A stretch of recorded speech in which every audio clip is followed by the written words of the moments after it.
give Gavin, like, he's legit smart.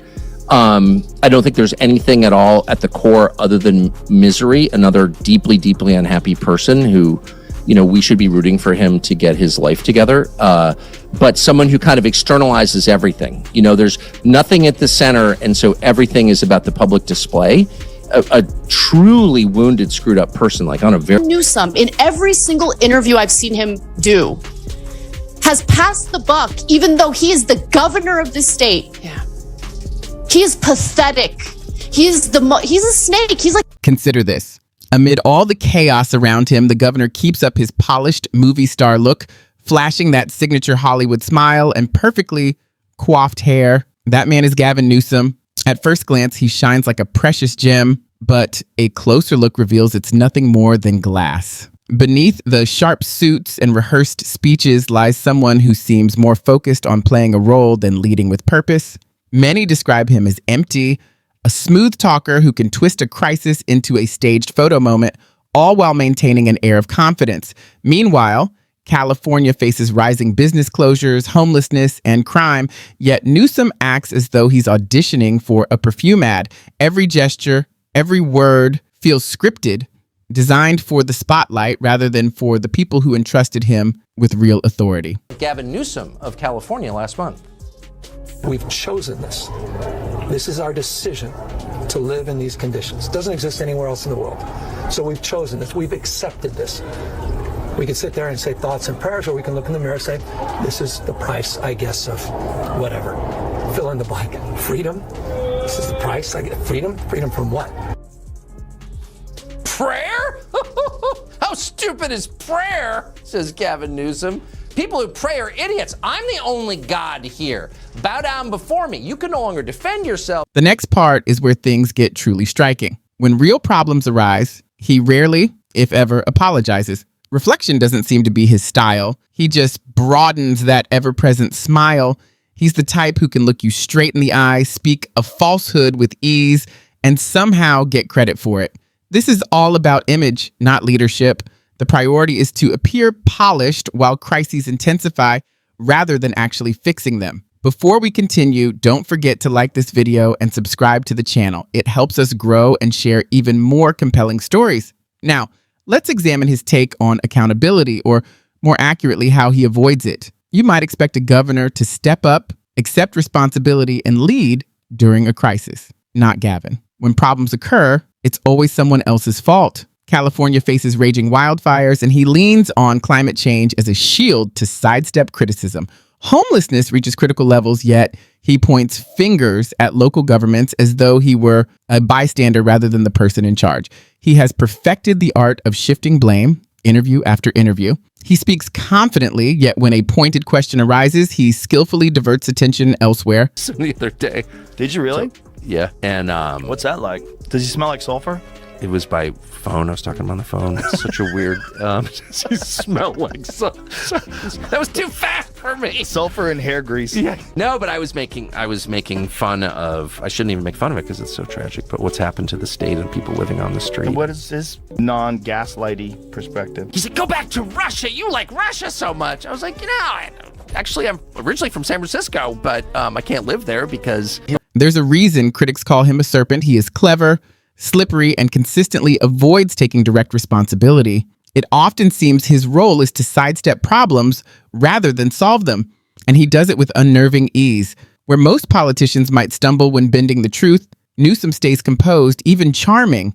His voice remains steady, his hands unshaken. As buildings crumble behind him, he spins falsehoods with the confidence of a salesman selling a dream vacation. Meanwhile, Californians are left questioning why the person elected to lead them seems more invested in dodging accountability than improving their lives. It says California is meant to be a land of sunshine, innovation, and opportunity. But under Newsom, that vision feels increasingly like a nightmare. Homeless camps line city streets, families are leaving in record numbers, and once thriving small, businesses are shuttering for good. Yet he continues polishing his public image as if photo ops and catchy slogans could mask the chaos. Take water, for example. In 2014, voters overwhelmingly supported a plan to build new reservoirs, a project costing billions and backed by public approval. People expected real solutions. How many reservoirs have been completed since then? None. Not a single one. You know, I think a lot about Gavin Newsom, many different things about Gavin Newsom, but one thing I know for a fact about Gavin Newsom is he has the capacity to beat a lie detector test. Gavin Newsom will say anything he needs to say, and not like Biden's not like this, actually. Whatever Biden's fault, he's not like this. Like Biden would, you know, he has like guilt. If he's lying to you, he gets twitchy. Gavin Newsom's palms don't sweat. His respiration doesn't increase. His body temperature doesn't change. Nothing changes in Gavin Newsom. California continues to face crippling droughts. When water levels drop, Newsom takes to podiums to proclaim progress instead of offering real solutions.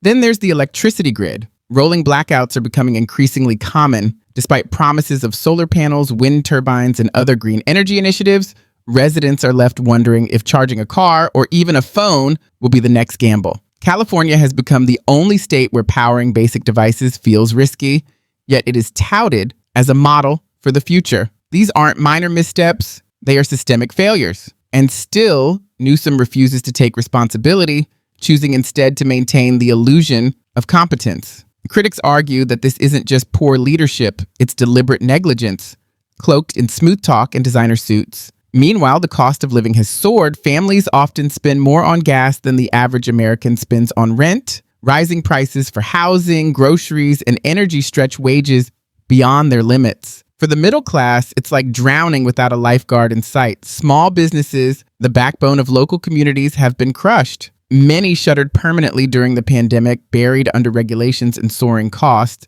Meanwhile, large corporations with the right connections, the ones that flaunt rainbow emblems every June, receive tax breaks and special privileges. What felt like a game of winners and losers was framed by Newsom as progress. But the winners weren't everyday Californians. They were the powerful and well-connected. Voters in California overwhelmingly supported a ballot measure to support building more reservoirs in the state in order to bulk up our water infrastructure because we live in a drought-prone state. That passed in 2014. Funding was attached to it. You want to know how many reservoirs have been built since 2014? Zero. This state is an utter joke because of the people who are governing it. Gavin Newsom right now is at the top.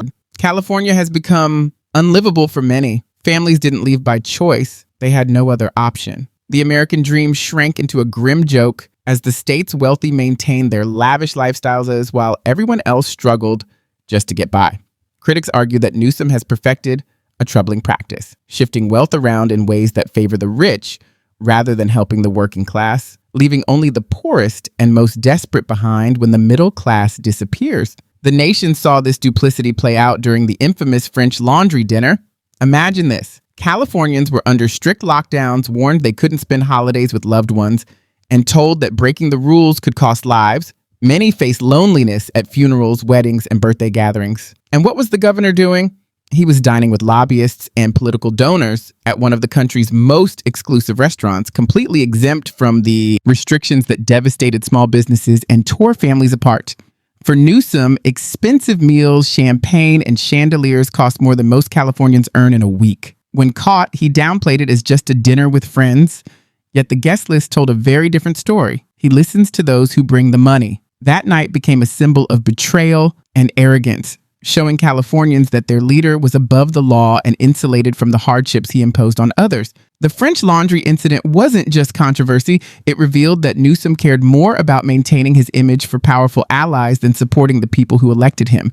Even California's schools, meant to be a source of pride, became cautionary tales. Billions were poured into education, yet the outcomes remain alarming under his leadership. Exactly. Are the American people going to see that the way that you see it, or? Well, as you know, the system in California does not include elections. I mean, it has nothing to do with what the people think. It's a machine state. It's the most corrupt out of 50. Kamala Harris was like despised by most Californians, and she, was a sitting U.S. senator.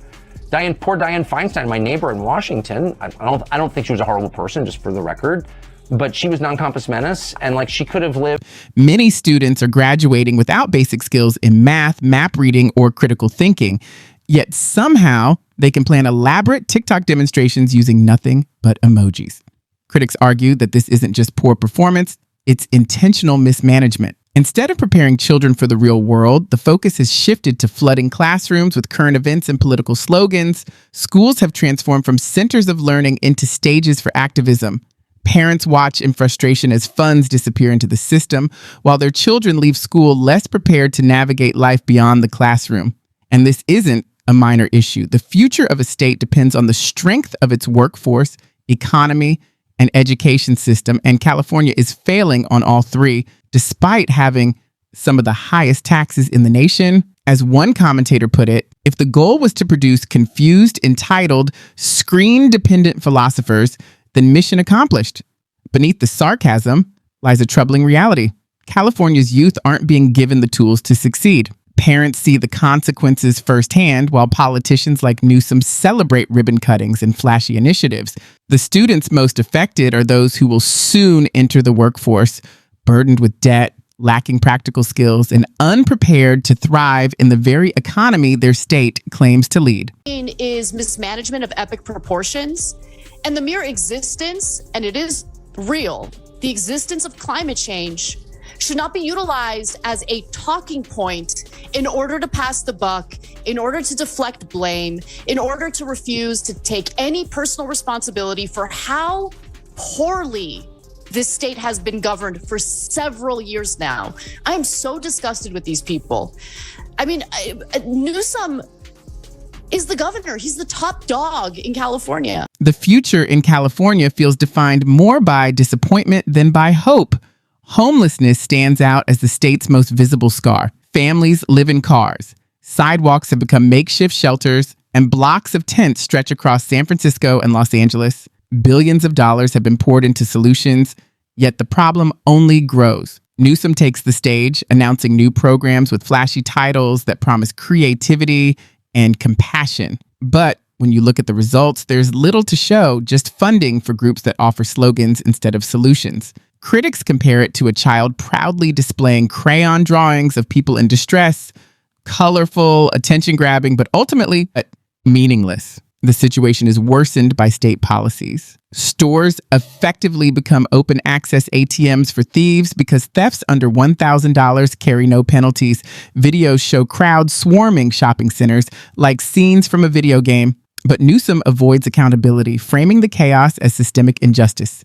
California has the resources to fix these issues, the money, the time, and public support. Yet under Newsom's leadership, billions vanished. Sidewalks turned into obstacle courses, and residents were told progress was underway.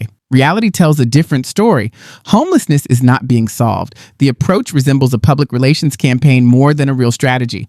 Meanwhile, law and order continue to erode, leaving the state's streets as a stark reminder of what happens when leadership fails. I can't remember. He's been doing these like podcast interviews to kind of rebrand himself as some sort of common sense guy. I've turned it down. Yeah, don't fall for it because it's total BS.